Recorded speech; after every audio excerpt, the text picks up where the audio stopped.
We're live. It worked. So fun. It worked. Yes. Yeah, I think so. We are live.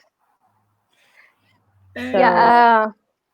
I'm getting mature. I don't have the ball today. I need to share that. You're on, you're on a I'm in a solid. chair. Yeah. Nice. My life changed, and now I want a chair. Sorry. Forever. I mean, I can bounce, but it's not comfortable. No. Sorry. I'm switching the link. Here. Hi, Kate. Kate here. Oh, Katie's here. Awesome. Yeah. She's fast. She's early. We got a whole minute before we actually are supposed to be talking. She's waiting next to the Feels computer ready. with a tea like this. Yeah, you have time to go and get your tea, Kate. Go for it. Oh, the Yeah, enthusiasm. she needs to We share have more the people here. picture. Wait. Wait for me. Compartir. No. Shh. Ara. Oh, I did. Compartir. You forgot to sing your song, Estefanía. It was not mine. Oh.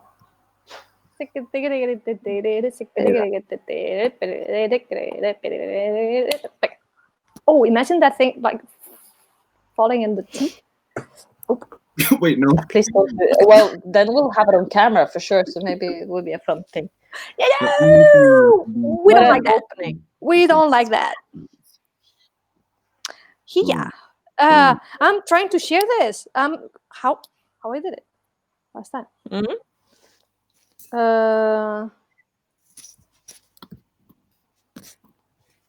Compartir.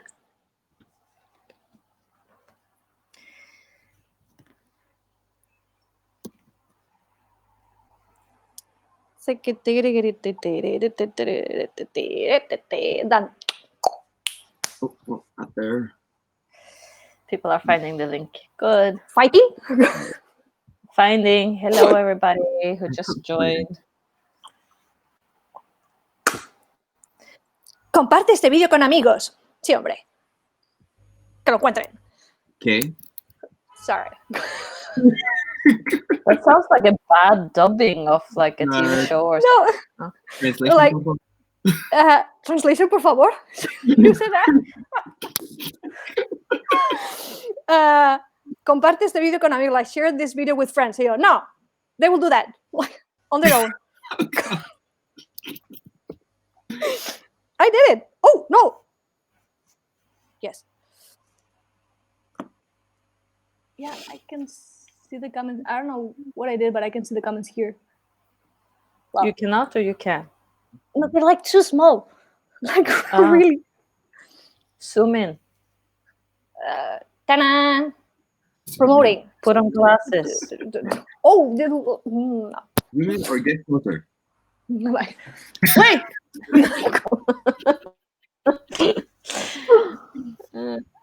Okay. Oh my goodness. So No, nobody's like. We can say like countries again.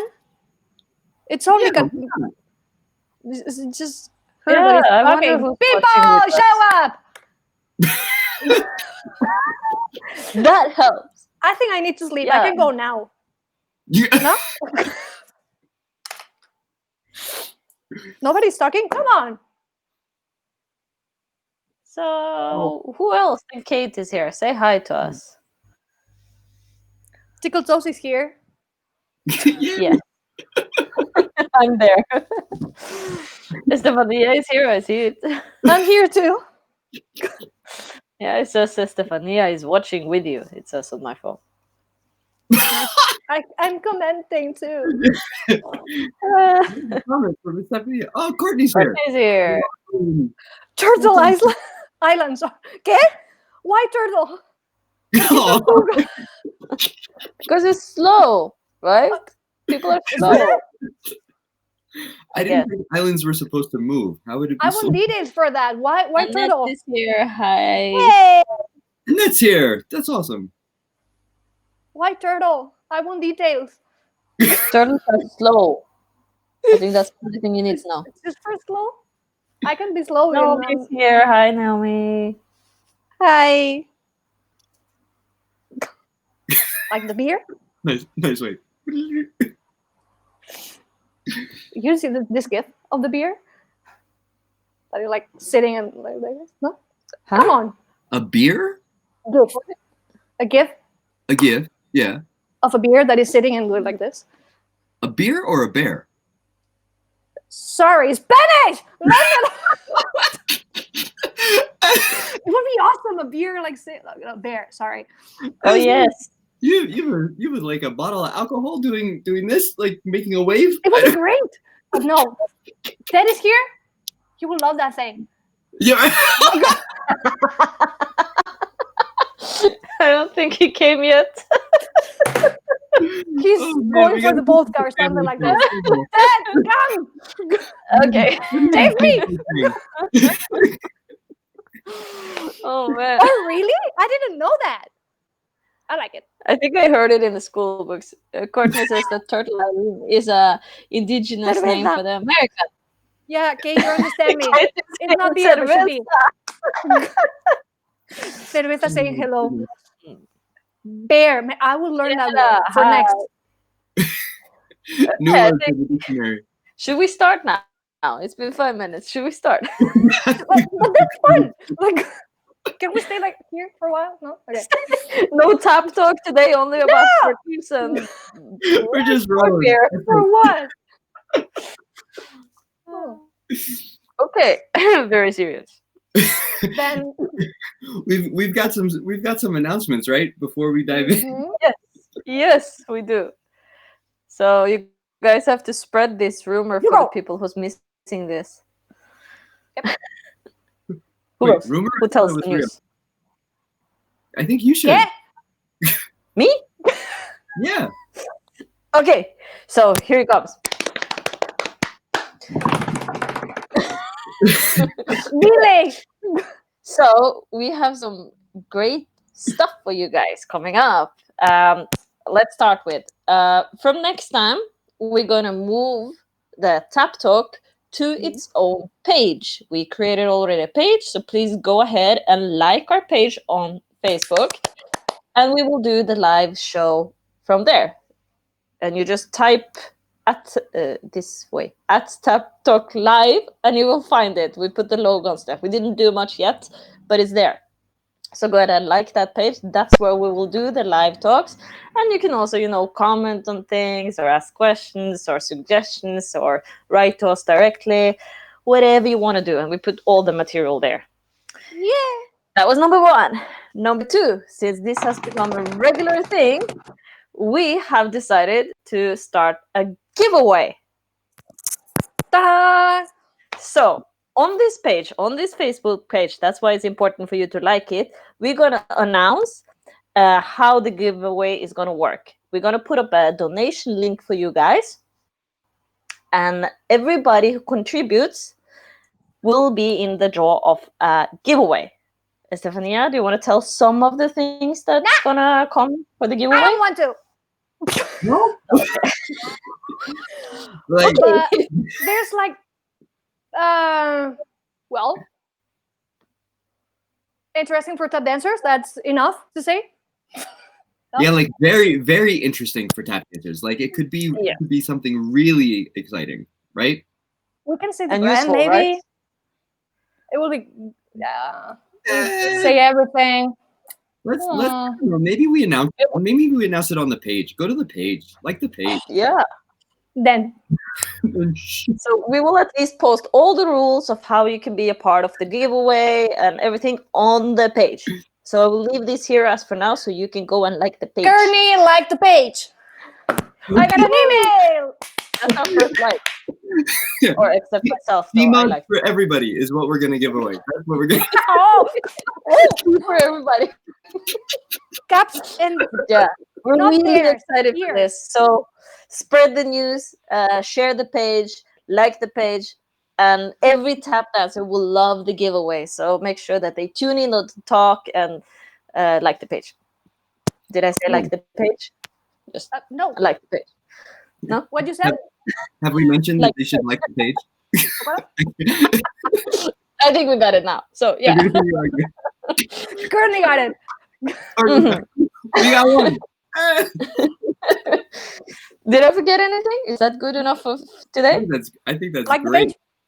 page? Yeah. By the way, like the page. Yep. Okay. That's awesome. Yeah, so I guess I go now. Is that the Yes. Go Your on. turn. But I'm just gonna continue. right? Just Like the we're page. here. It's over I'm there. just randomly gonna go like the page during the conversation now. I can't reach over to where the text is. It's like No. You just do like that. oh man. So we're talking. What are we talking about today? We're talking about tap dancing and storytelling, right? Uh-huh. So, when I don't know, like a month ago, when we were trying to figure out what the next thing should be, Savion Glover, who runs an Instagram account called Hoofers Club TV, had posted this article about the original Hoofers. The original Hoofers were a collective of tap dancers, including Lon Chaney, Jimmy Slide, Chuck Green, Rhythm Red, Buster Brown, Ralph Brown, and a few others. I know I'm gonna miss names, so homework, go find them. But the article mentioned that the kind of dancing, and this is if we go back and we listen to old tap dancers, everybody had like a name for their dancing. Buster Brown used to say that I'm a rhythm dancer because I like rhythm. You're like, okay, great. So they used to do that. And the original Hoofers called their dancing story dancing. So you're like, oh, okay, that could be an interesting topic. So in terms of resources and things that we want to just make sure we all know about is this idea that if we look at cultural dances, most cultural dances that come from a particular people in a particular time and place, the movements have meaning, and they're tied to a thing that people do. I don't know if that's right English, but if I think so. you think, okay, thank you.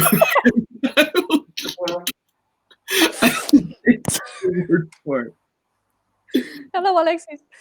Like whether it's a celebration or like rites of passage, young people, the moment in their life that the people group celebrates their entrance into adulthood, or times of the season, particular rituals. They're dances that are attached to the meaning behind those moments and the stories that they want to tell in those moments. So if we look at tap dance as a cultural art form or a cultural dance, then the stuff that we do, the steps that we make or that have been taught to us, have meaning in them. That's the framework, right? And if we're making steps with an intention, like trying to find a way to convey a particular meaning. So where do we find this in other places, or in things that have already happened? So in American theater, in recent history, tap dancing happens a lot in American theater. Two major shows that for me at least are really, really good models about how tap dancing can be used as a vehicle for storytelling are Jelly's Last Jam and Bringin' the Noise, Bringin' the Funk. They're both very different in terms of their construction, but Jelly's Last Jam was a show in the early 90s, and it had a book, like it had a script, like as if it was a play. So without any songs and without any dancing, you could get through Jelly's Last Jam and it would function as a story, just with the dialogue. And then you add the songs and you add the dancing, and the way that those were added in that particular production is that every song and every dance seemed to move the story forward. So it wasn't just like sometimes in musical theater, it's we move the plot forward and there's this big emotional event, and then like we're gonna dance now because it's a really big emotional event, and so now we sing and we dance, and then we'll go back to the plot later. Right? We'll end the dance and then we'll go back and do the dialogue. With Jellies, it was like if you didn't pay attention to the lyrics of the song or to the dancing that was happening on stage, you missed something in the plot. So it was really integrated. A few years later, Bringing the Noise, Bringing the Funk lands on Broadway, and its construction integrates the dance into the story even more. So you still have all the mechanisms. You have spoken word, you have sung lyrics, and you have dancing, tap dancing in this case, but there wasn't kind of a dialogue necessarily. You had the characters of the show were the dancers, and their method of speaking was the dancing. And that was, I think it's safe to say that was the first time an entire show had done that with tap dancing on Broadway. I think it's safe to say that. I could be wrong. We could find another thing, but I think it's pretty safe. It's pretty safe to say. So those are two models, and there are others. I'm sure over the course of history, different shows are constructed differently with different intents. And so these two just model this idea that the story is the most important thing, and everything that's in the show, including the dancing, serves that story. If we jump over to the concert dance world, you have in tap dance land, you have in the 80s, Manhattan Tap, Jazz Tap Ensemble, American Tap Dance Orchestra, and I think Tapestry was also in the 80s. And then you have productions from Jane Goldberg, and you have a number of things that are happening. In the concert dance world, the storytelling can be there, but it often can be more abstract. Right? It's from an audience connection standpoint, it's quote unquote. I mean, I could get in a lot of trouble for this, but you might be able to say that it's more acceptable to have an entire show with no dialogue in the concert dance world that's supposed to tell a story than in the theater world. Right? And that's just an assumption of the space and what the audience is assuming they're going to experience when they walk in. But that doesn't mean that dancing in the concert dance world doesn't have character development or a narrative arc or this idea that we want to create an environment that the audience comes into and experiences. And that environment is kind of like a moment in time story. Right. And I think the last thing that in this space, before I'm curious about, we know Estefanía is kind of in the middle of this process right now with her show. But the last thing that I think is important to mention is that we have a document, the documentary film about tap, in which Chuck Green talks about the idea of tap dancing as a way to say something.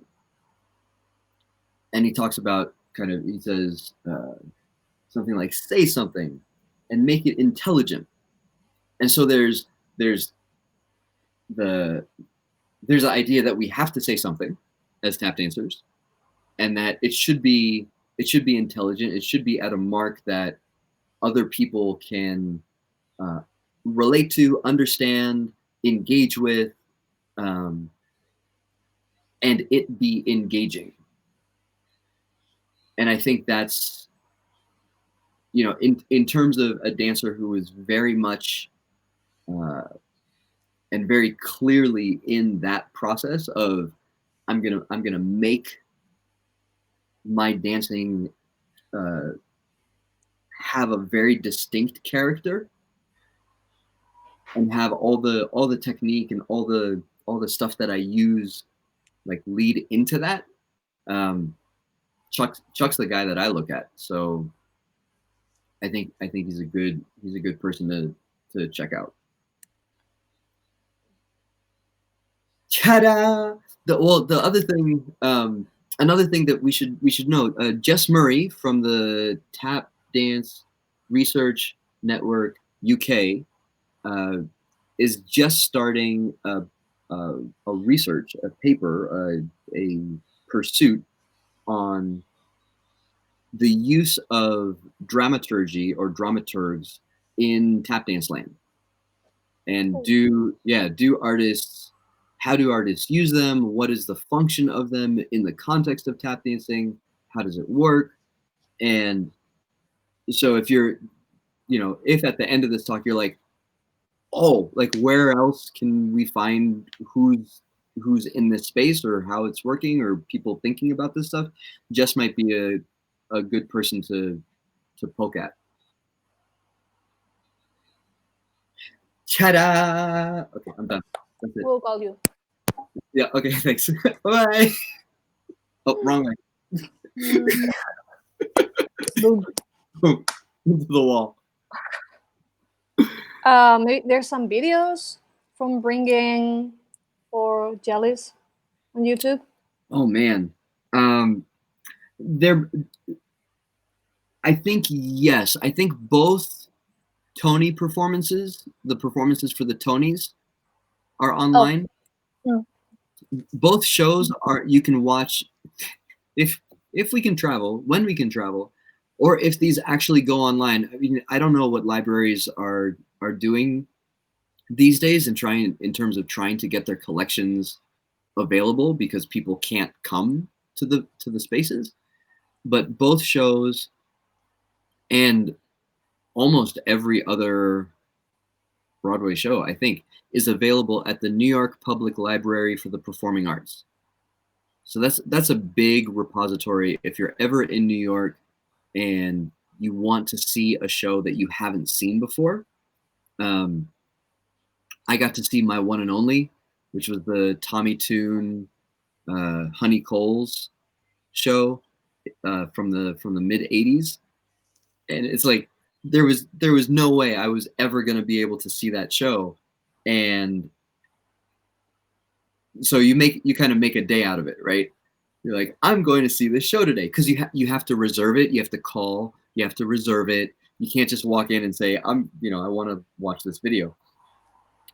And you walk in, you sit down, and it's a 2-hour show or hour and a half, hour 45 minutes, and you sit down and you watch the show, and then you go for a drink afterwards, or like you have dinner before and then you go for the show, like something. Okay, so Kate's asking for me to repeat the name. So the which names are, yeah, they come out fast. The researcher in UK. Jess I Murray believe is her name. There's an entire network of researchers in the UK. It's called the Tap Dance Research Network UK, TDRN UK is the acronym. And they have a Facebook page, and Jess, JESS, Murray, MURRAY, I think. Yeah.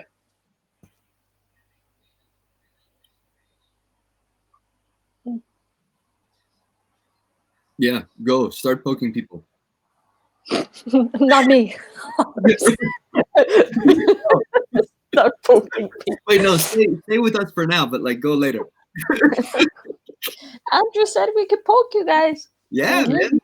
I think it's I think it's important for for people to know what's going on, Mm-hmm. right? Where the activity is happening, and there we go. And that's part of the network, so she can help out. Mm-hmm. Perfect. Nice. Mm. I don't know what have your been wow, what have your experiences been with like tap dance and storytelling? Either you silence. The wrong question. like the Ivers, like you will answer your own question. Oh man. Ta-da! We will sleep for a while, like, and then you go. This is rest time for you. That's awesome.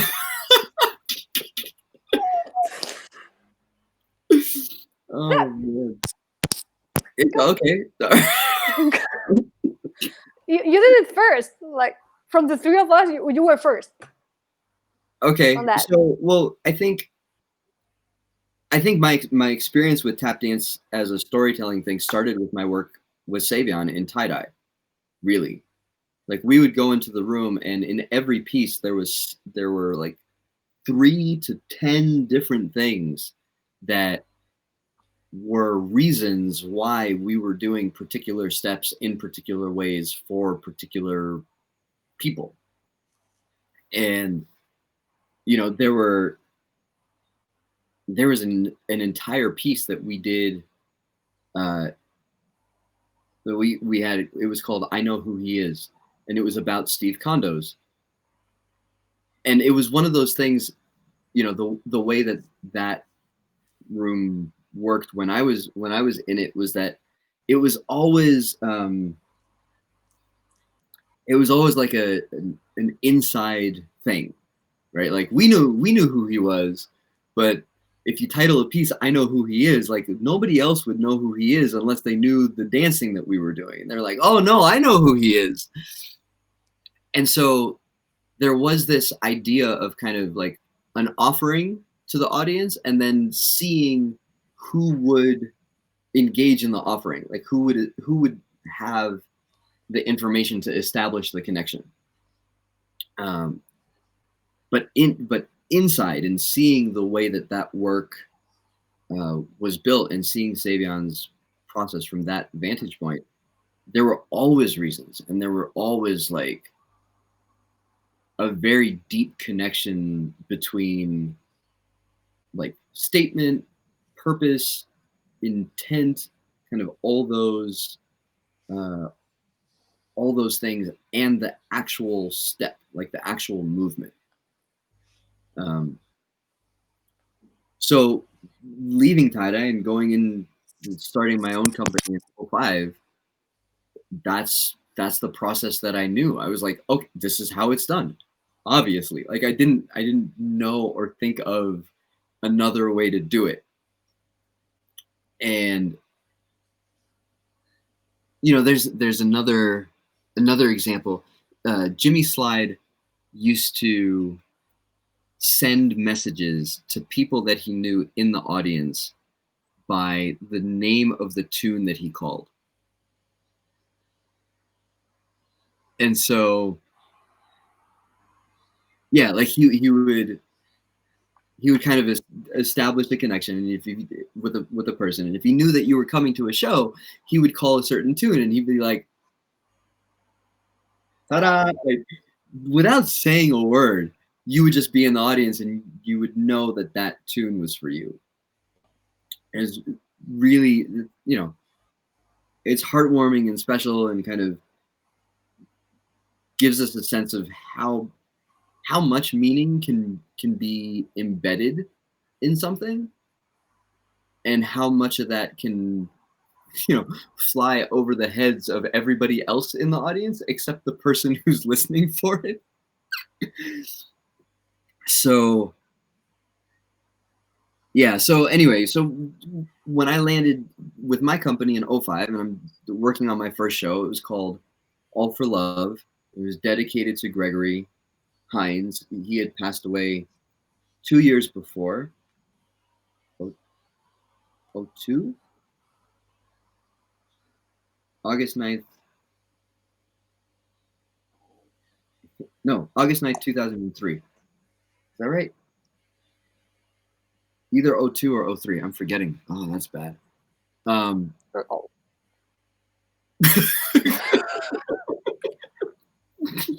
Sorry. Memory. Yeah, right. That's horrible.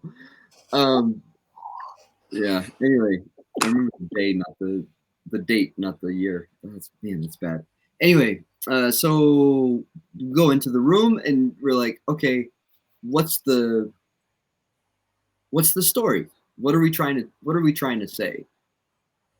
And what's the journey that we want the audience to go on? And so I had this set list of songs that took the audience through, a romantic escapade where, we have a big overture, and then we start the story, and boy meets girl, and then friends get in the way, and boy leaves girl, or girl leaves boy. And we didn't know who left who. They just both separated, and then we get a little glimpse into each individual's process in that time, and then we have like a semi reconciliation. Like they don't necessarily get back together, but they're healthy. And then we have like a overture at the end, like a big finale number. And I think it was intense, man. It was intense because I'm not a trained actor. So I was like, it was like, this is the dance, feel the dance. I was like, I don't know if I want to feel that today. and then I always get worried about, if I go and I feel that, how am I going to get back? And what does it mean for, I thought about this a lot. What does it mean for a human body to continue to do something, like an activity that reinforces a particular emotion? And like you're building the muscle memory for that thing, even though that's not the thing that you're experiencing in real life. Like that's just the show. And so, man, yeah, going through that the first time was a trip. And then I did it again, deeper. Yeah, like 10 years of the company, the process stayed the same. What are we saying? Is this a piece just to kind of explore a particular idea, or is there something a little bit deeper in there? Because some story, kids will have stories like, I found this thing. Isn't this thing cool? I think this thing is really cool. I want to show you this thing. And that's the story. Like there's nothing there's nothing more there's nothing deeper or like more to it than that. And I think that's a fine story. And then there's the story of, I experienced this thing for the first time in my entire life, and this is what happened. Or there's a moral story where it's like, this is the story that I went through, this is my experience, and I think this is what it means. And can I offer this to you? And then, yeah, so after 10 years of the company, the next project that I took on was a solo show. And there I had a director, I had a composer, and I co-wrote the script. So there was dialogue, there was dancing, and there were visuals. There are visuals. So this project is still alive. And I remember sitting down with the director, and like trying to figure out a language that we could use together for how the dancing would function in the show. And we actually had a couple different ways that we identified that the dancing could function. So it could either be, oh man, I'm giving away all the secrets today. I just realized that. All right, here we go. These are for free. If you want to actually figure out how to use them, you might have to pay. But here's the framework. Boom. Yeah, man, I was like, son of a gun. It's like 10 years of hard work to try and figure out this language. Don't give it like chunks. Like okay. No, I will pick your brain a bit instead. Okay, yeah. Yeah. So, what do you think is the importance of doing these kind of things? Because, especially in Europe, I think, and for the common person who has seen tap dance, this kind of storytelling is maybe not that how do you say, normal or common. Thank you. So how do you see the importance of this for our art form, to do this kind of storytelling shows? I think the fundamental form of communication for all humanity is the story. I think whether or not we want to accept it, we are telling stories all the time. I think what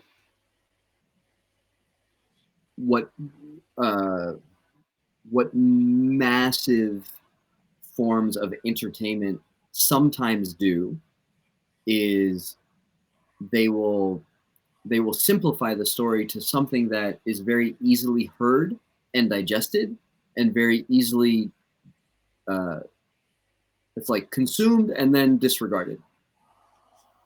So then, but enjoyable. So then you're like, oh, that felt really good, but I don't want to hear that anymore. I want to get the next one. And so you end up in a cycle that's not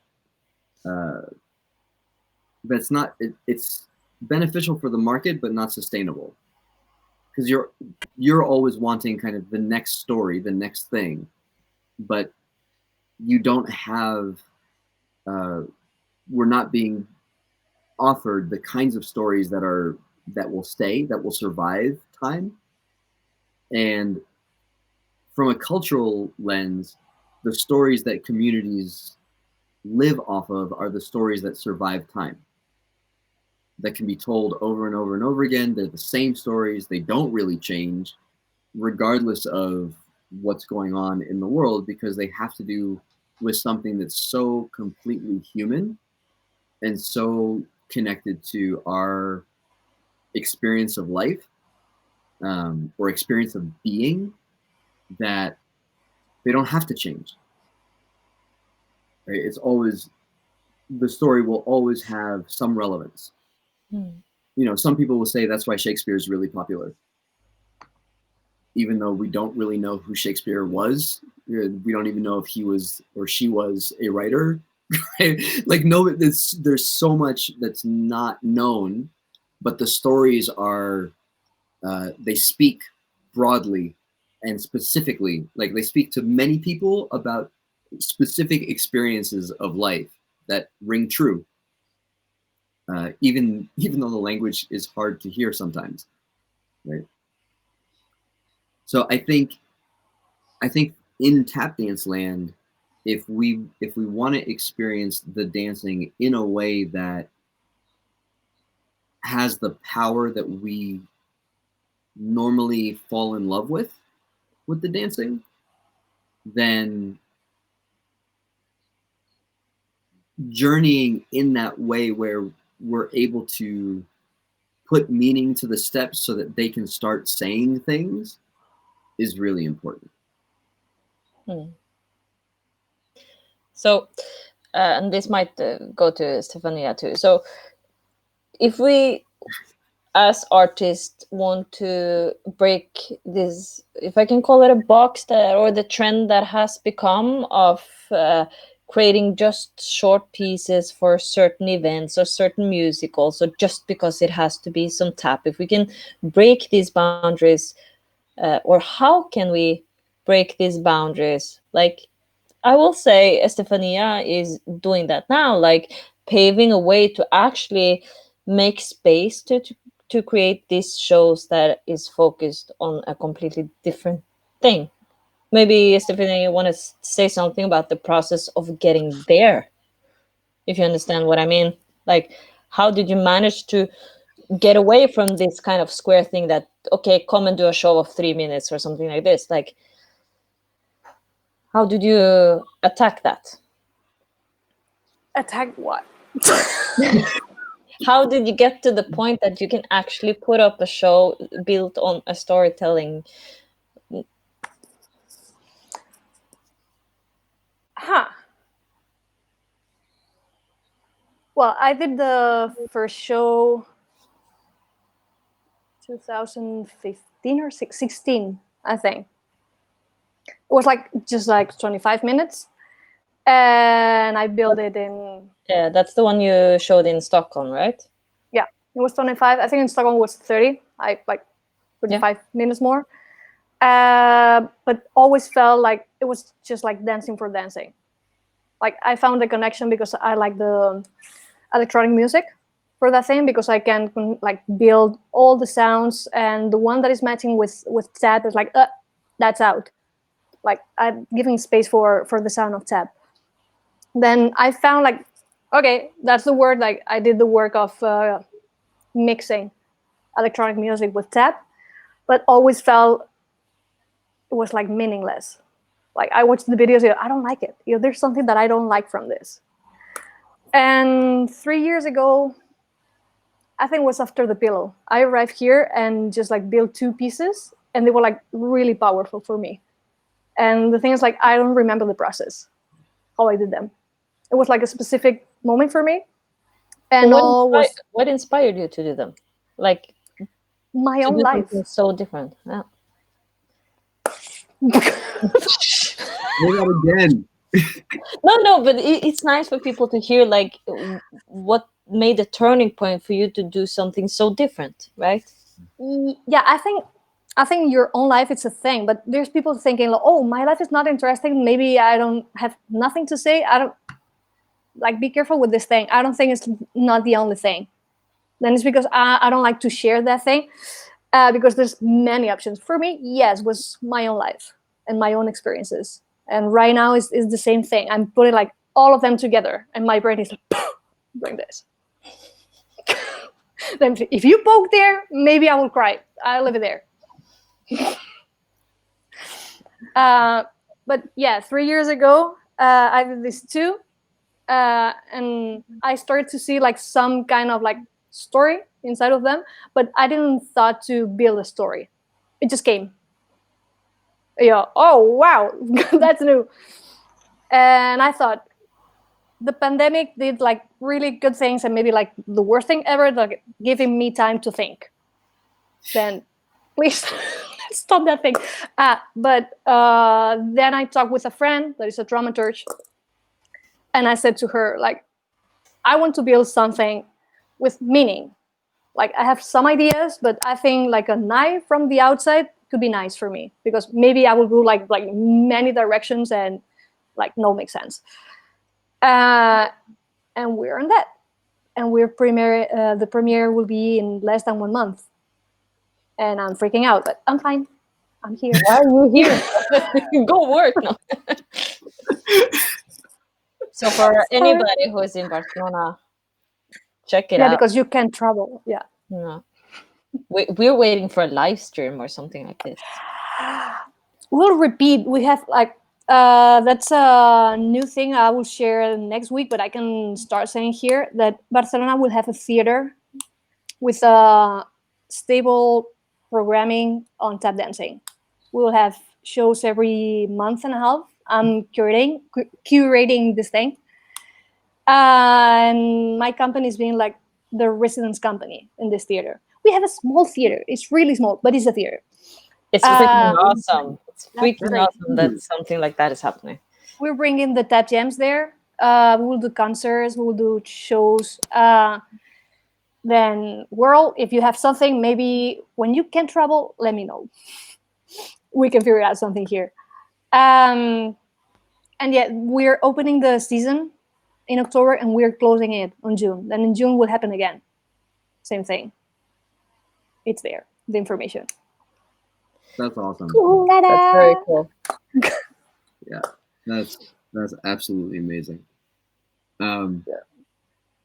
It reminds me, Spike Lee, the director, the filmmaker, said something once. He said, normally when you make your first thing, you use the story that you're most familiar with, and that's the story of your own life, right? Whatever that is, that's the thing that you use. And then he said, at least for filmmakers or script writers or people who are working in that world, you find out whether you actually know how to do a thing when you have to do a story that you're not familiar with. Because you don't have the assumption of knowledge that we do with our own stories.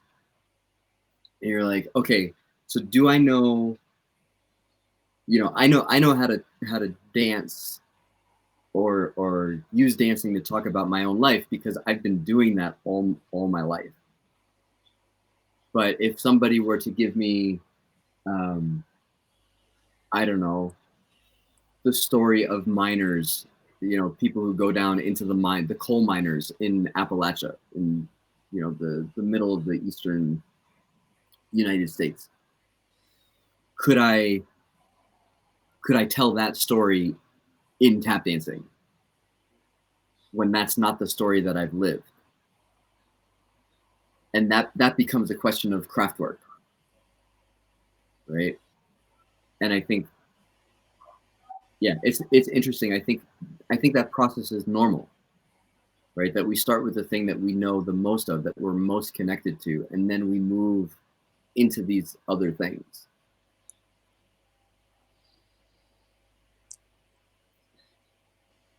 Yes. That was deep. Ta-da! That? He's deep today. We're sleepy, but he's deep. And I'm just waking up, man. Estefanía is like thinking about lights, thinking about rehearsals.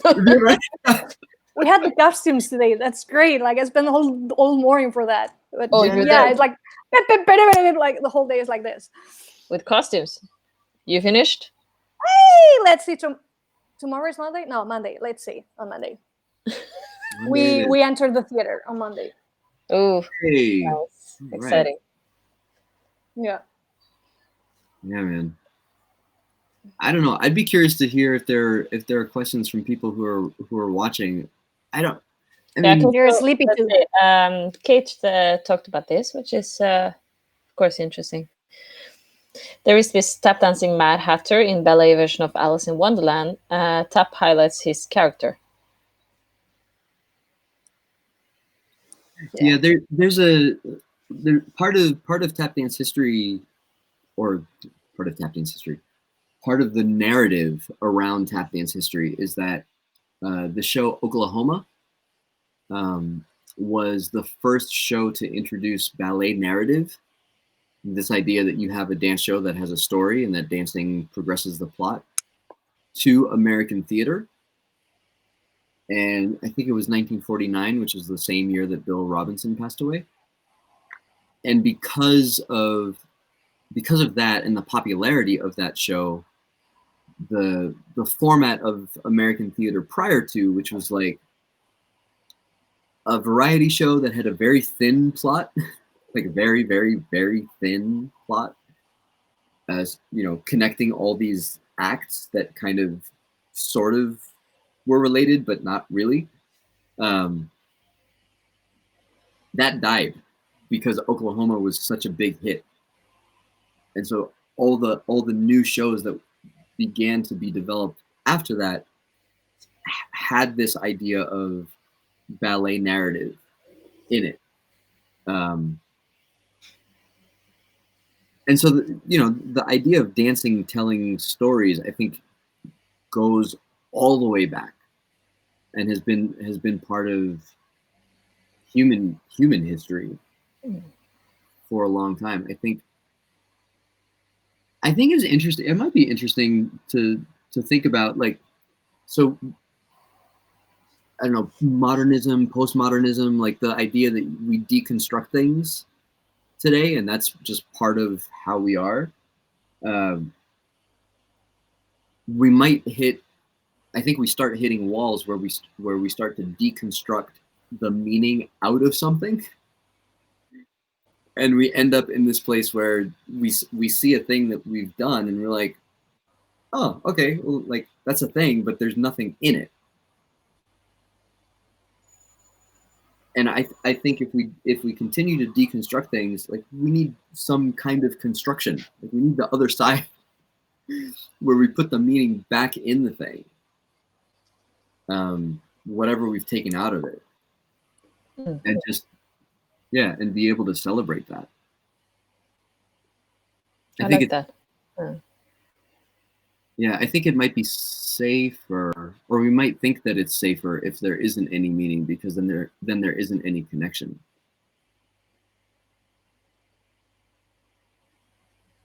But I don't think that's a healthy way to live.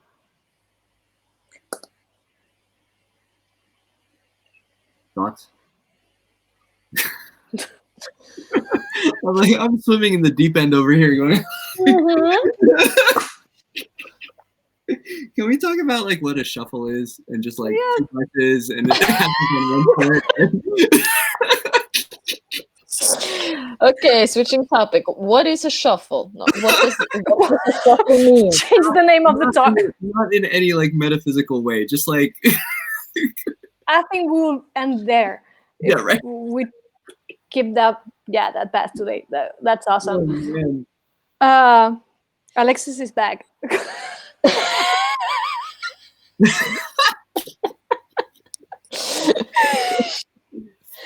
Okay, the kid says, Dan started as storytelling. I wonder when it became meaningless as pure form without specific story.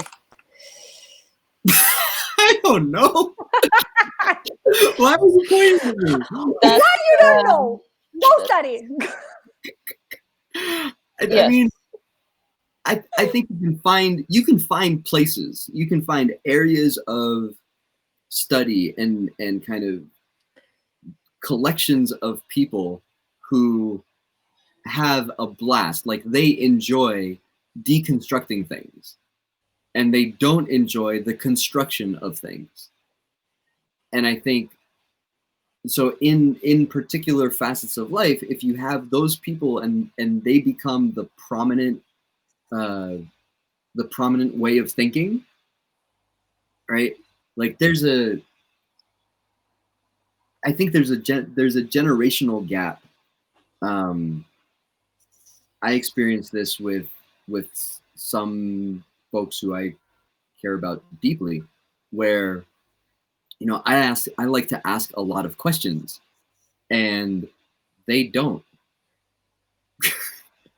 And so if I ask them, if you're talking about really, really important things, like what do you believe, or why do you do something a certain way?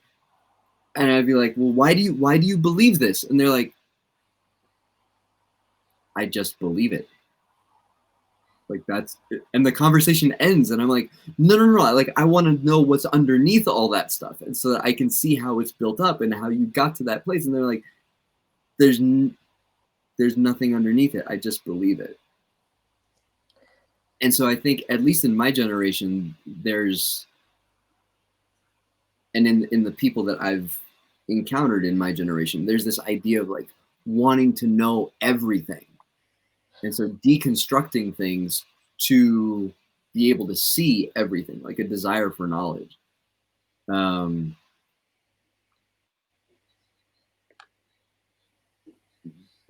I think there's something about deconstructing to the point where you deconstruct the meaning, and then you have to build back up from there. Otherwise, you're like, you end up in a really dark place, I think. So I watch myself now in terms of like how many questions I ask and how far I go. Otherwise, it's like blah, blah, blah, blah. But do you think maybe, like, for instance, tap festivals and the modern form of how tap is portrayed has influenced how we create the storytelling too? Because of festivals, that is basically a new thing. It's what, tops 20 years, the format of a festival or a congress. But there it's kind of required that you show short pieces in a very different format. I'm not sure, but I mean, when Estefanía did this on Stockholm Tap Festival, I think that was the first time Stockholm Tap Festival actually had a longer piece.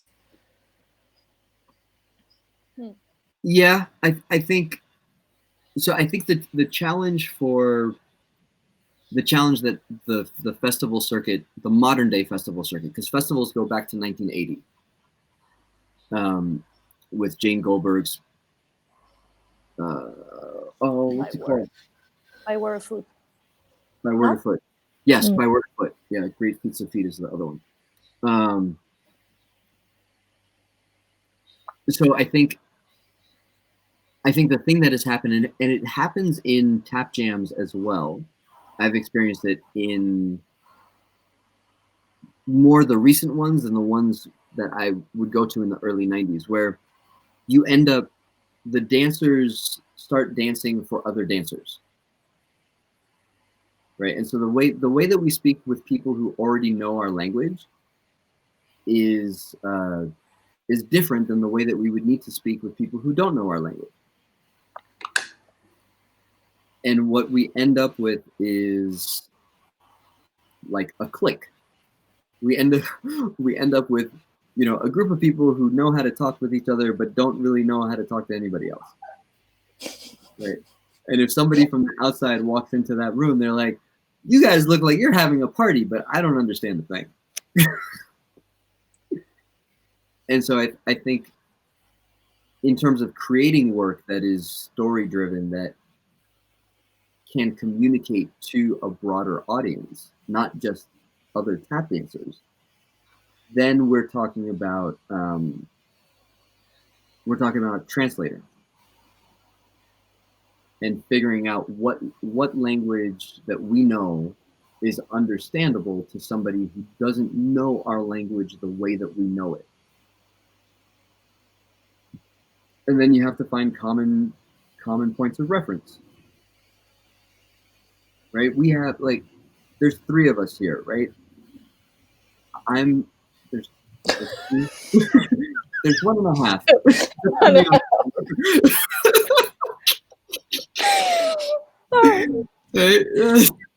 Iselin, how many languages do you have under your belt? Huh? You mean like the perfect answer. How many languages do you know?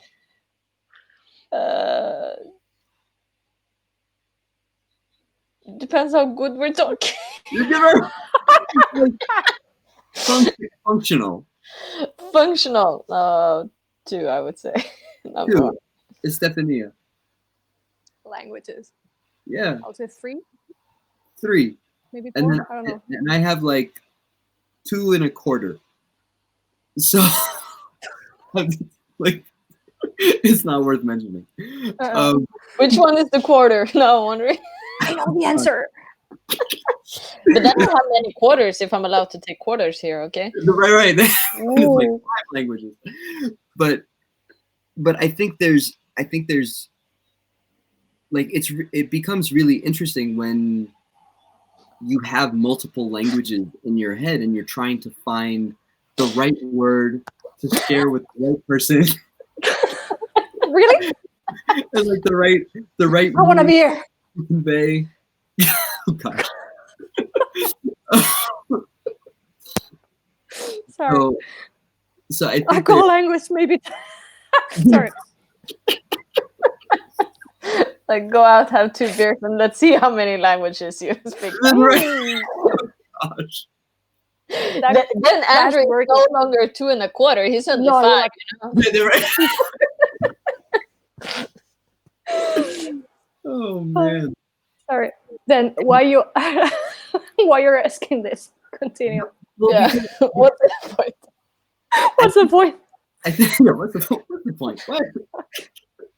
Because I think it's super interesting that if we actually look at tap dance as a language, then and we're using that language to say something, then the steps that we create and the way that we put those steps together changes. Mm-hmm. If I were to have a conversation with you and I would just use like the fanciest words that I know, I will kill you. There you go. The show will be over. There will never be another show. Estefanía would never talk to you again. No. You would leave the conversation. You're like, that prick. Nerd. Exactly. So what the silver lining here is that to speak to people who doesn't know tap, we might have to speak a bit simpler or on a different level that they understand, right? That's what you're talking about here. I think your choice, and I've gotten into major like arguments with people about this because it goes to your relationship to the audience as an artist, right? Some people believe you're not supposed to care what the audience thinks or feels or does whatever. You're supposed to do what you do as an artist, stick that on the stage, and whoever comes, and it's great, done. And I land in like the complete opposite place where I care about what the audience thinks, sees, hears, feels, and that guides my choices so that the story that I'm trying to tell can be conveyed. But I mean, here, for people to understand this, because I totally get what you're meaning here, but there's also a difference between, being a sellout in a way and purely making it for the audience and still keeping your self-integrity, but portraying it in a way that it's understandable for a wider audience. Because I think because I've been in the same type of arguments, and some people are very black and white. that they think that when you say this, that you make it for the audience to understand what you're talking about. They think you're a sellout because they think you're just like really dumbing things down. They don't see the middle way of how to maybe balance this, still be yourself as an artist, but still also being able to speak the language of the audience. Yeah, and I think that's a function of like a misconception of what a relationship is. Like they don't believe that you can actually care for the audience, give them something, and honor yourself at the same time. Mm-hmm. Right? And it's either you give the audience everything, and you're no. Ding, that's the thing. Apparently, my computer is hooked up to messages now. I don't know how that happened. It's not even my computer. Ta-da! Sorry. Let's see if we can. Let's see if we can. Mom. Oh, nice. Yeah. Let's see if we get another ding. The other option is that you don't give the audience anything. Like you don't establish any kind of relationship. You just do what you want to do, and then the audience is looking at you in like a fishbowl. So I think that I don't like either of those options. Right. And I think the way that stories, and there's interesting things. So everybody, there's research that has been done on the way stories function in humans. If I come to you and I start telling you a story right away, there's something in the listener, in the person hearing the story, that believes that the storyteller is trustworthy because they're telling a story, just because they're telling a story. If I were to come to you with a set of facts, like just a list, and say this is true, this is true, this is true, this is true, it would be different. The relationship would not happen. So I think that's beautiful. Like, I think that's amazing, unless, malicious people start using that for bad purposes. But it's a true function of how we are and who we are. And so I think it's important to know that we're built for relationship. We're built to connect with other people. The world of the theater is a little weird because it's, in my solo show, I'm one person and there might be 300 people in the theater. And you're like, okay, I have to establish 300 unique relationships in 2 minutes to make sure that they're going to carry with me as I tell this story until the end. And then after the curtain goes down, all those relationships end. And you're like, bye. So long. And that roller coaster is very, very bizarre, especially like the first couple times that it happens. And it's very intense too. And that's quite a big responsibility. Okay. Say that again. It's a very big responsibility for the artist or the company who's there to actually create that connection. Because, I mean, at the end of the day, if whatever you put on stage, you put it on stage because you want somebody else to see it. So there has to be some kind of connection. So when you put kind of this, because I hope I don't step on anybody's toes now, but in this kind of contemporary dance bubble of today, I've seen this example, as you said, Andrew, that's, they want to stand on their ground and just do what they feel is right, even though if it doesn't mean a shit to the audience whatsoever. But then I'm asking, why are you putting it on stage if you don't care what the audience think? Yeah, I mean, there's a long history in the art world of that happening. Right? If you look at the visual art world or the music world, or like there's all of that exists. And I tend not to, like, I wouldn't put a judgment call for myself on this or that, or like, I know where I land and I know what I like to do. But I also understand that there are other people who are like, no, forget them. If they want to buy the ticket, great, I'm going to be here. And they see if they can have a career that way, cool. Otherwise, the market might say, no thanks, you're going to end up having to find another way to do that. And that's the trajectory. Because the context in which we do these things is market driven. Like, you're going to have to find a venue. You're going to have to get people to buy tickets. You're going to have to, But even if you take that out of the equation, you want to show this to somebody, right? That's why you put it on stage. I mean, some people, I think some artists really don't care. Like, they just have this thing inside them. They need to get it out. And the context in which that happens to be a stage. But they could also do it on the corner, and they could also do it, like, they won't make a living if they did it on the corner. Right? So I think there are a lot of things that that intersect for artists who feel a lot. There is this moment, I can speak for myself, where it's like, I've got this thing, I need to get it out. I don't know where it's supposed to go, I just need to get it out. But that takes time. Like, how many hours on the day are you going to try to spend to try and get this thing out of you? And then now you have this thing that's out of you and you want to care for it. Like, where is it going to go?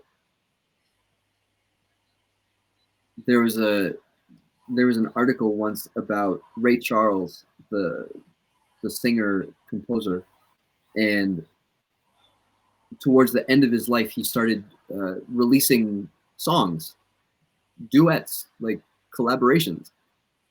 And the article mentioned that, so Ray Charles owned all his masters. He owned all his recordings, which is very, very rare in the music business. So he has a vault of all his recordings, including stuff that has never been released.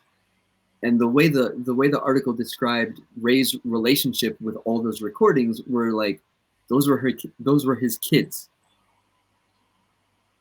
And so if a kid hadn't been released, he's like, okay, I think I need to spend time with you to get you out into the world. And so there's that. I think for an artist that makes things, sometimes it feels like that. It feels like, okay, I need to get this thing out of me, but it's not ready for other people to see yet. And then maybe I have a period of time where I can get it ready for other people to see. And in the business world, other people doesn't always mean an audience, right? Yeah. It might mean an agent, or it might mean a producer, or it might mean, a collaborator that's going to help get the thing ready for the audience. And then you go through the entire cycle of,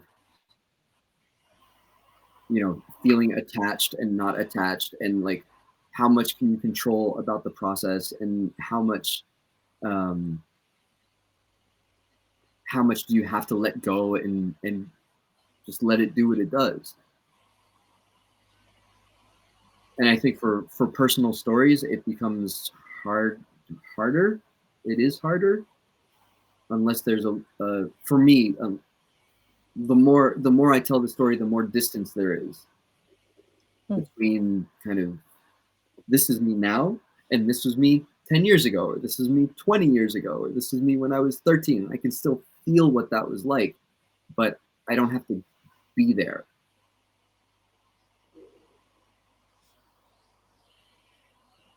We can poke there.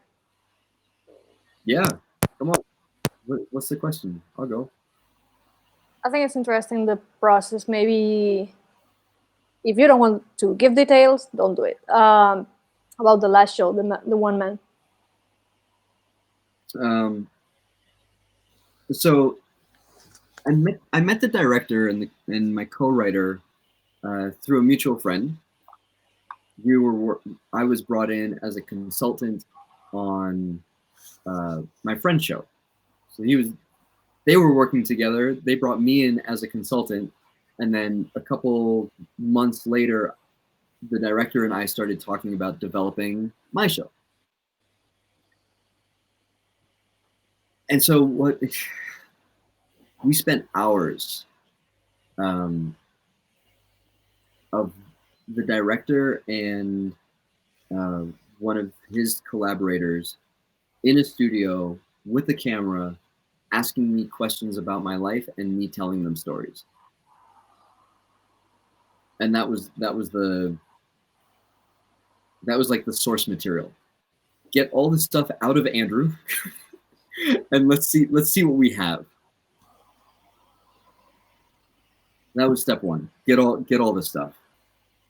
Step two was, all right, what's the spine? This arc that we're gonna take everybody through. What's the arc of Andrew's life? And so you have like, Andrew starts tap dancing, Andrew sees the movie Tap, Andrew falls in love with tap dancing, Andrew like gets fast tracked and meets Gregory Hines and Savion Glover, and then Andrew starts working with Savion, and then Andrew like isn't allowed in Noise Funk on account of race, and then so on and so forth. Andrew gets back together with Savion in tie-dye. Andrew goes off on his own, and you try and find this arc where there's like some drama. And I hate drama. Like I I don't want it in my life. I like peace. Like because, and I think because for me, like you've like it's a lot. Drama is hard. It's not easy. And unless there's something undergirding it for me that's that is stable, the drama can like just knock me out. So my process was like, let's find the drama in my own life and let's build a show around that. And I was like, really? This is what this is gonna be about? And it really was like, it was the hardest thing I think for my co-writer and I to get to, because they were trying to find the thing, and I'm like, no, I'm done with that. Like that's not drama for me. It's reconciled. We're past that. And he's like, no, we need that. Like that is the show. If we don't have that, then there's no, in the theater world, at least, the idea that, see John run happily, see John run happily for a while. Like that's not an exciting story that people are gonna want to come and watch. So I think for me it took me a really long time to say, if I show this, if I share this, it's actually going to be beneficial for people to see, because I can get them to a place where it's reconciled for me. And so if they're experiencing something similar, maybe they can see an opportunity that whatever it is that they're going through can be reconciled for them too. And that was the only way I got to a place where I was like, okay, I'll go. It's fine. Because it's not a fun place to be.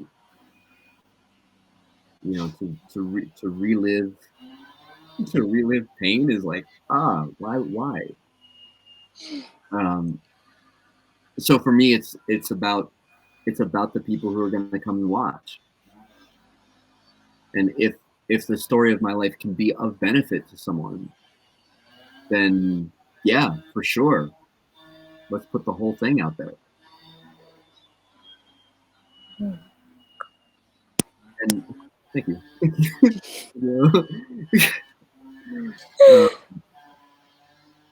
Courtney saying that were there similarities / differences in the creation of storytelling process for your solo show and the documentary identity? Yeah, there were a ton of similarities actually. So they both intersected at about the same time. We had a development run for the show Rising to the Tap in New York, right as the production company for the documentary film was like, we'd like to make a film about you. So I said, hey, I got this show. You want to come and film the show? And then maybe that would help. So they sent a film crew to the theater, which is so bizarre because you're in the middle of like, this is the first time I'm going to get all this stuff out of me in front of people. And now their cameras like watching me as I do this. And so trying to find a private place where like nobody's watching was not a thing at that time.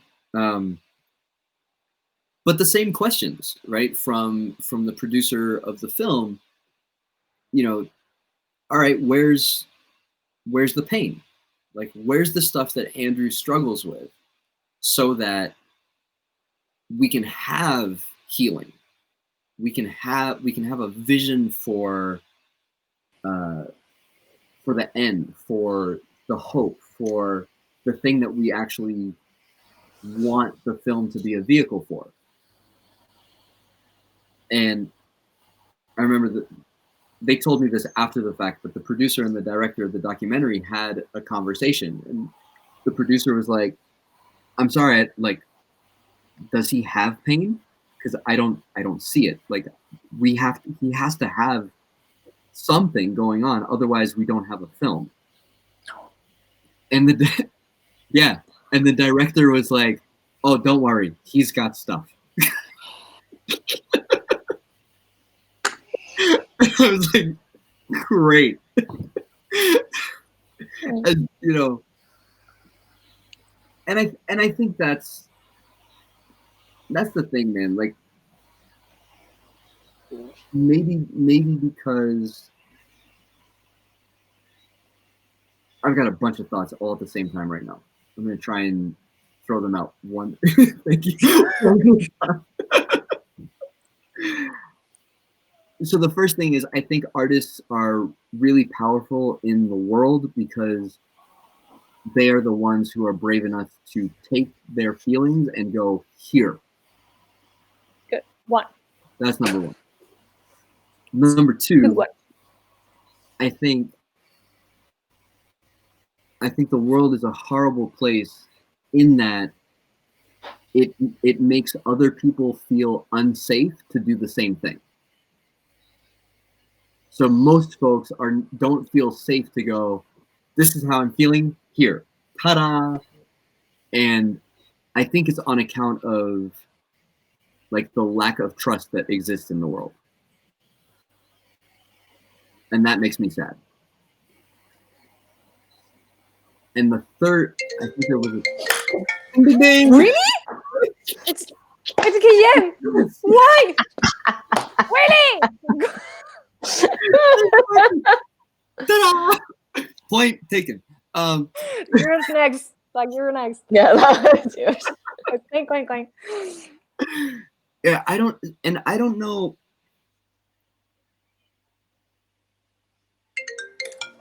Yeah, I don't know. There you go. We'll leave it at that. That's fine. Turn off the sound. But how is it turned off? How is like? You know, most people have this like switch on the side. Yeah, me too. It's turned off. It's still here. That's amazing. Third thing, please. Yeah, I don't know. I think there's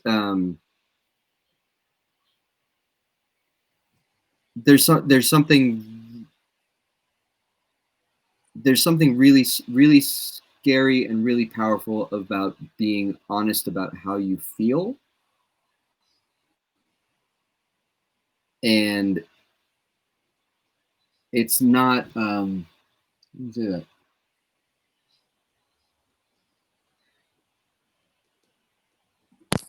Yeah, I think it's a challenge. Don't stare at me. It's harder to think when you do. Sorry. Yeah, I don't know. I just think like for me at least, it's taken a long time to find safe places to do that. Mm-hmm. And I think if the dancing can be a safe place for people to do that, then more power to them. Like let that be a place. Isn't that the great thing about it? That, you know, it is a safe place to actually express these emotions that you normally don't speak about. That's what the art is. It gives you a big, great, safe place to put not words, but emotions out through the body language.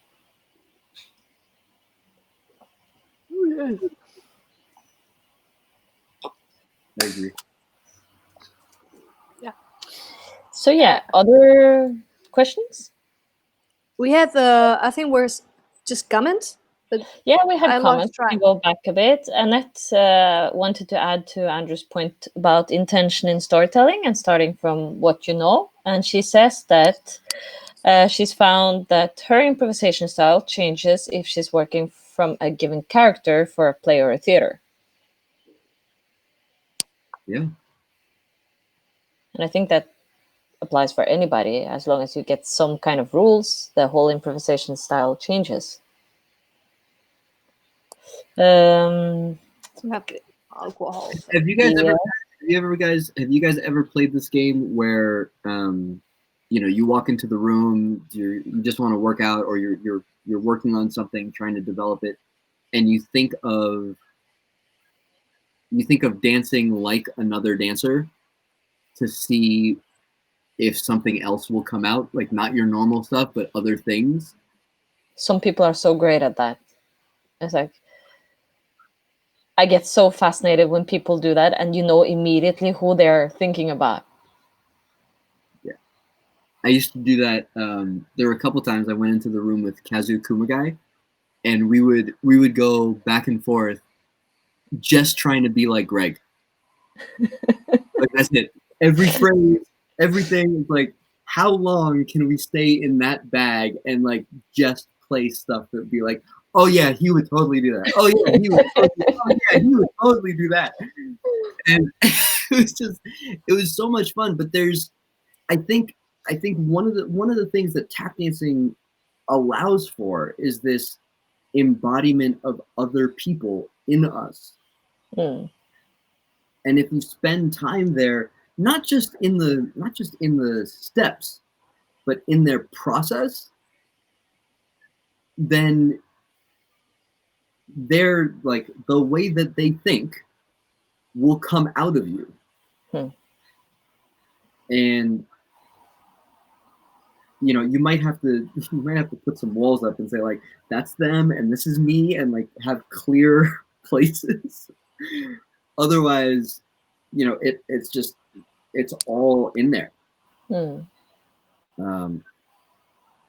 I think it's a really beautiful experience when you put that time in and then see the fruits of that.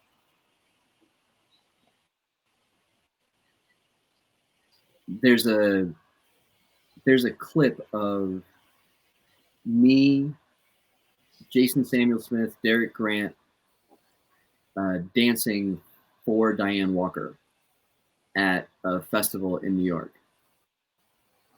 And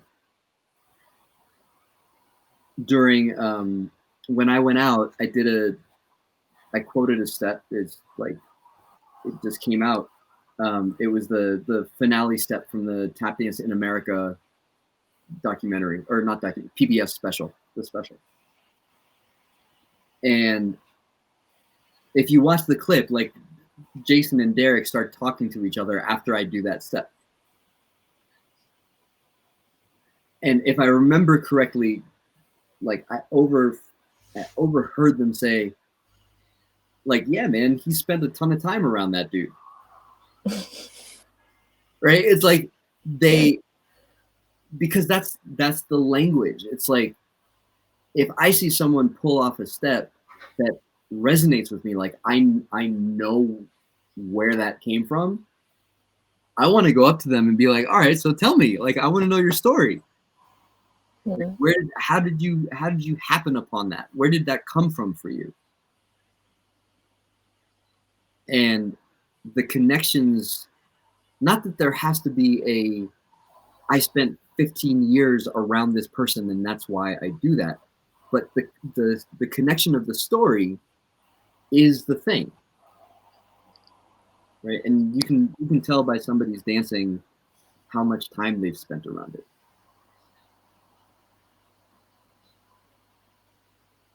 You know, and I think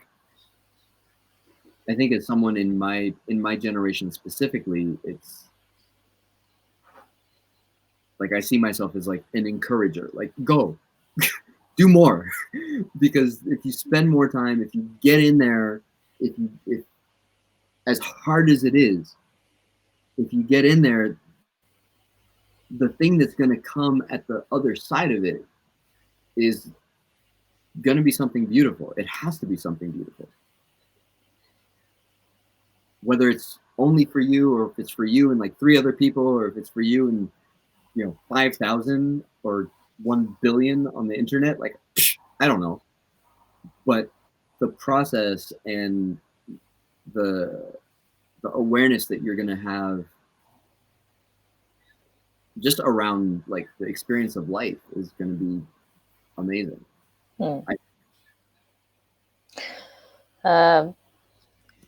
If I'm wrong now, I think it's Jason who always says this in his classes. Jason Samuel Smith, but it's it's good, and I'm not sure if he said it first or if he took it from somebody else. But he always says that if you're gonna say something, make sure that what you say. How does he say this again? If you're gonna say something, make sure that what you say has a meaning or something. I think that's how he said it. I'm not sure if I'm phrasing correctly, but still something in that area. And I think that's a great thing to have in mind when you're creating or what you're going to do, whatever you're going to do, that makes sure that, you know, what you say is going to be heard and what you say is going to be what you want it to be, right? That it has a meaning, that is not just fluff. Well, and that way you can stand on your own 2 feet. Mm-hmm. Nobody can tell you that what you said doesn't work. It's on your metric. If you want what you said to affect an audience in a particular way, then you wait until you test it on an audience, and if it works, it works. If it doesn't, it doesn't. And you know, if you want what you do to make you feel a certain way, then you wait for that feeling to come around. If you want what you do just to like be the excuse that you get to spend time in that space, then that's what you do. And if that's what you're doing and somebody says, yeah, but that's not working, you're like, yeah, but I'm here in my space and that's why I do this. So thank you very much. Yeah, exactly. It's like, you don't know my metric, man. Like, you don't know what I'm working towards. So I think still, at least, you know, you're aware of something. I mean, the awareness of thing is kind of the essential thing of doing anything in this world. Well, that you have a thought about it, thought behind it. Yeah, I think especially in tap dance land where there's so many different approaches and so many different ways, you have to be able to practice in a way that you know why you're practicing. And then nobody can tell you that you're doing it wrong. Yes. They can give you other ideas, they can give you other ways, and you can go, oh, I never thought about it that way. Maybe I should try that one time. But that doesn't mean that all the time that you've spent has been wrong. You've just been digging in a particular direction.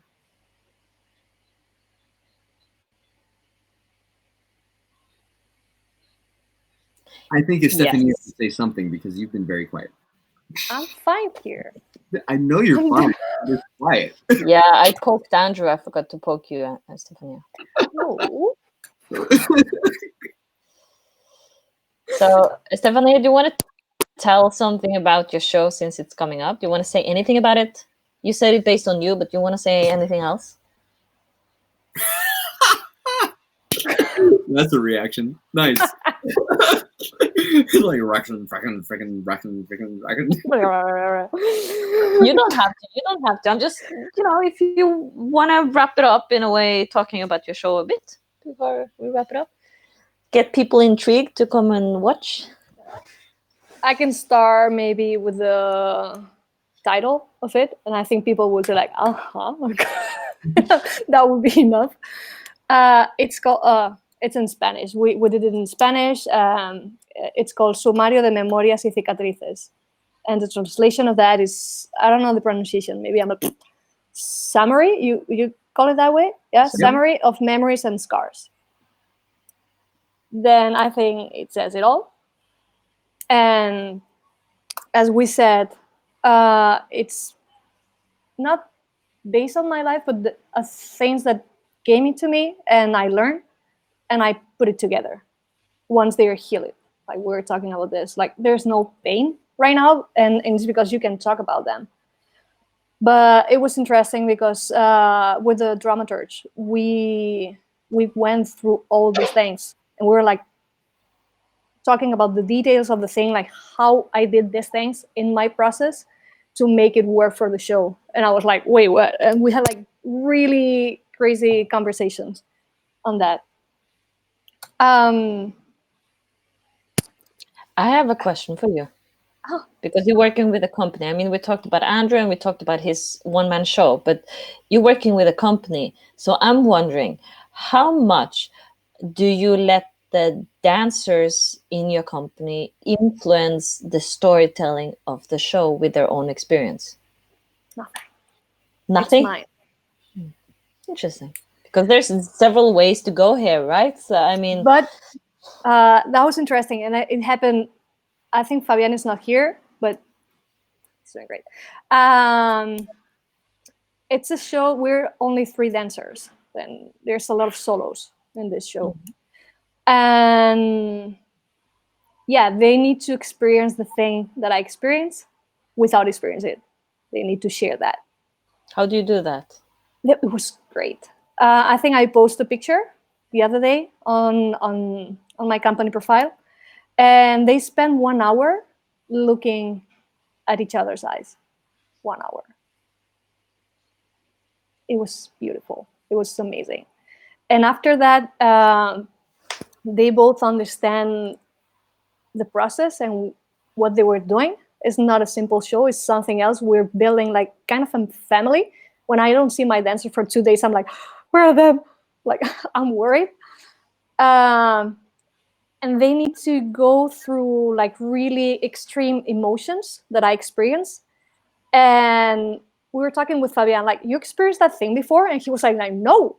And the dramaturgs and me were like, okay, did you like watch this video or do this thing before? Or maybe you feel that like, no. And oh, wow. We're like, we need to put this thing on you. And I don't know how he did it, but we had rehearsal yesterday and he did it. I was sitting on a corner. I was like this. I was like speechless. I was like, wow, Fabian, I don't know where you, like, I love you. You did it great. And we still have like 3 more weeks to process this thing and to make more details about this. But it's a thing to put a thing that is mine in 2 dancers that didn't experience that thing. It's awesome. And I don't know if it will work. And I don't care right now. Just for the process that I've been through this past month and the 3 weeks that is until the premiere, that's enough for me. It's awesome. Ta-da! Well, lovely. So when is the Europe tour? No. Oh! All right. That's next step. Yeah, we have text until and the pandemic is over. To make it like in English and Spanish, and it's in both. I want to see that it. Will come soon to your screen. No, sorry. Yeah, I don't know. Like you can poke right now. I'm fine.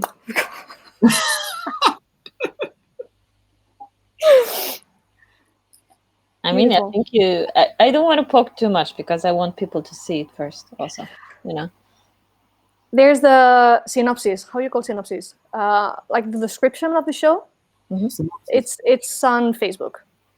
It's out. Like I think people if read this description, they will oh wow. Yeah. Or no, like but it's there. So where can people where? Like is it on? I'm doing all the things by my own. Then I'm really slow. And the only place that I put them, I create the event on Facebook, but I didn't share the event, but it's there. And then, sorry, I'm late. And I think the 2 languages, I think in Spanish and English is there, the description. I'm not sure. I will check it when we end the conversation. I will go there and check it. Yeah, I need to upload the website and these things. I will do spam in maybe 2 days. Just give me time. Perfect. I don't know. Yeah, you will read it. Yeah. I will not read it here. I will just do like this, guys, so you can check her out. This is the page of the company. So that 2 days ago was not working. There we go. Facebook.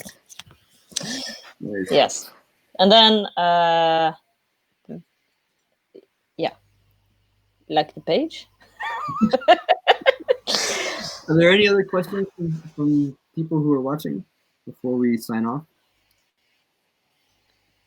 Alexis said something. Was it a comment or a question? What's comment? It was comment. Okay. He commented that the eternal question in arts versus entertainment is if you will go mainstream and please the majority, or rather believe in the individuality of your concept and keep the integrity regardless of the outcome. Like, I remember having this question when I started, like what I should do with the audience. And I need to say, like, I'm not worried about this, because I think, I don't know, I found like a place that audience is connecting and I'm being myself. Yeah. Then it's like, ooh, perfect match. Let's stay there. But I think that's the key to everything is that you find this balance that you know how to engage the audience without it corrupting your integrity. Yeah. I don't feel I didn't corrupt it. Never. Since the beginning. Love it. That's why I'm like, I don't know. Even when you were 15? No. What I was doing when I was 15, I don't remember. we come back to, okay, so now we're back to the crazy costumes, right? We all done something that maybe has corrupted our integrity. We know this. We did this before. I was a star. How do you say kofia? That's great. This, like, the costume for somebody that is cleaning that has like a small thing, like white thing here. No? The janitor? I don't know. Like, someone like in the movies, like old movies, they were like cleaning, and it was like a black thing in front and then a white thing here. We said kofia. The maid, maid. The maid. Yeah, I was a star with this. Yes. You were that. Yeah, that was a detail that I didn't share before. I felt like open today to. Nice. When we're poking, then. So we all been there, right? Crazy job episode. Yeah. I think there's like, that's it. We're open for suggestions of new topics, like what you want to hear for the next episode. Yeah, can we like skip the crazy jobs episode? We just leave crumbles every episode of this. There you go. Yeah, I think it's nice. Are you agree with this, Kate? I think it's fine, not for you. Like, it just drops. Yeah, a like little bit. Nuggets. Yeah. Yeah. A story here and there. That's it. But I had this thing today. That's enough. Same topic. So, another question. Yeah. Let's sum up some important things here. We will do another one in like 3 weeks-ish again. We have to set a date. To know this, check out the new page, because there we will also tell you guys about how to be a part of the giveaway that we talked about in the beginning. And trust me, you will want to be a part of the giveaway if you like tap.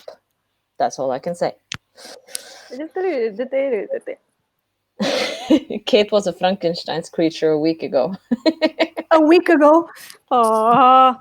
I love it. Okay. Yeah. Picture or it didn't happen. No.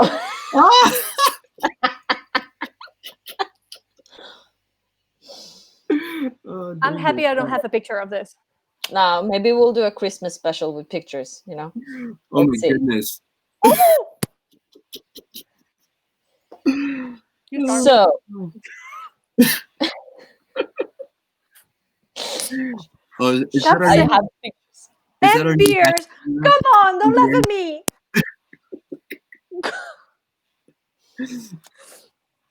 I mean, any age can go. So I mean, if you have funny costumes from when you were a kid, yeah. Oh, I have plenty of those. Oh my gosh. But you're not on the internet. That's the Christmas special. Find one epic photo. That is not on the internet. That is not on the internet. Oh. That will be a Christmas special. Yeah. Yeah, that might be hard for me. That can be part of the giveaway too. No, We poke, That's good or we bad. poke each other. I don't know. We're sharing here.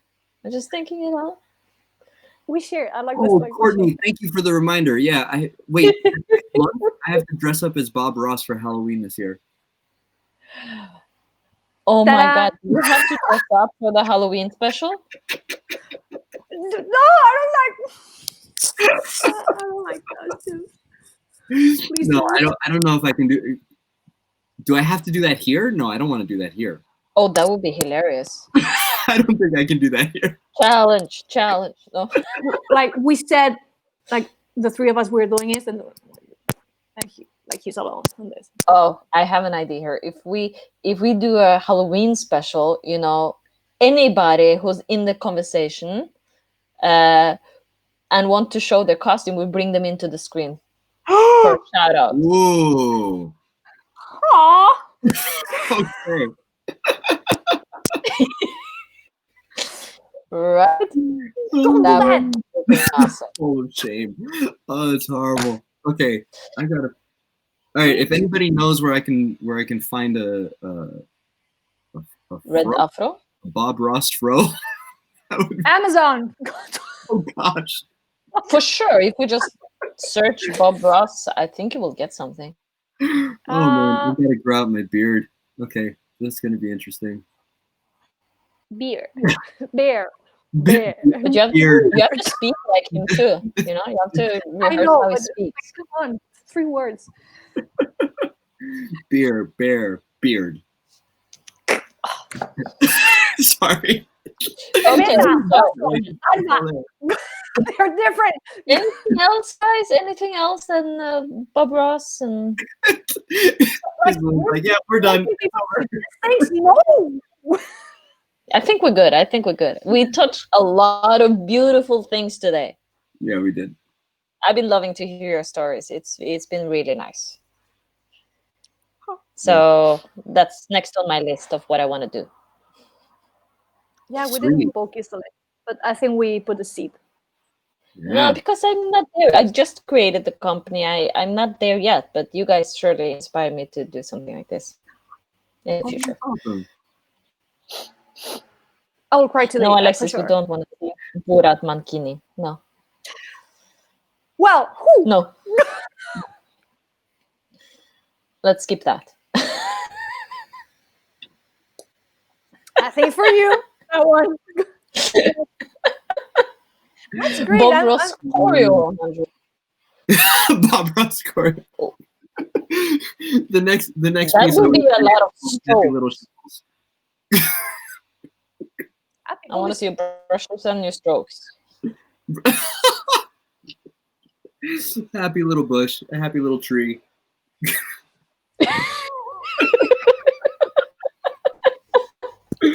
No. Andrew, you narrate, and me and Estefanía, we do the trees and the bushes and stuff like this. Estefanía, you just got volunteered. What you said? I'm lost. No. I will leave this place in tomorrow. Like, it's your problem. You will see a Estefanía-shaped hole in the wall behind her. Like, pew! God. Paint a story with your steps. I saw that. Who did it? I saw that before. You did? I think there was a big piece at one of the festivals. Actually. Yes. I think that. Yes. Best quote. There are no mistakes, only happy accidents. Ta-da! Happy little Happy shuffle. little shuffle. Oh! So I think we could create a whole piece with this, Yep. Okay, Yes, With so the we have inspiration of discussed Bob Ross. Halloween, and we have like this special thing for Christmas. We have a lot of work. Yeah, we have a lot. But it's good. Yes. good. Yeah, So- and all the work will be here. So like the paper. Bam, over there. Yes. We'll move over there the next time. So that's where the talk will be from now on. So send us your suggestions in terms of what topic we should tackle next. Yep. Yeah. And we will release the rules of the giveaway soon. Nice. Just need to fix some things first. Sure. Okay. Good. Anything else? Late. Internet lag. What do you come on? You fixed it. I remember one time you fixed it. The delay. Oh gosh. Yeah, well, I mean, we'd have to practice first. Okay, we'll practice it. More work. Let's clap on 3. 1, 2, 3. You were late too? That was late. Yeah. Okay, cool. Then. All right, there it is. I think we're done. Yeah, I think we're done, but not like we're done. Yeah, we're done. We're done. We're done for today. The talk is over. That's what we mean. Right. Yeah, but we're done too. Thank you guys for tuning in. It's been lovely. Looking forward to the Bob Ross episode. That will not be next time, but we're still looking forward to it. And see you on Tap Talk Live. Like it's written here. We just call the page Tap Talk, but to find it, you can type this at Tap Talk Live. The other way. That way. Yes. So do that. And we'll see you there next time. Thank you guys as always. It's been a pleasure, and we love the comments, and we love the feeling you guys give us on a Saturday night. It's lovely. It's just lovely. That's enough for today. Thank you. Oh, why are you so ugly? Okay. Okay. Bye.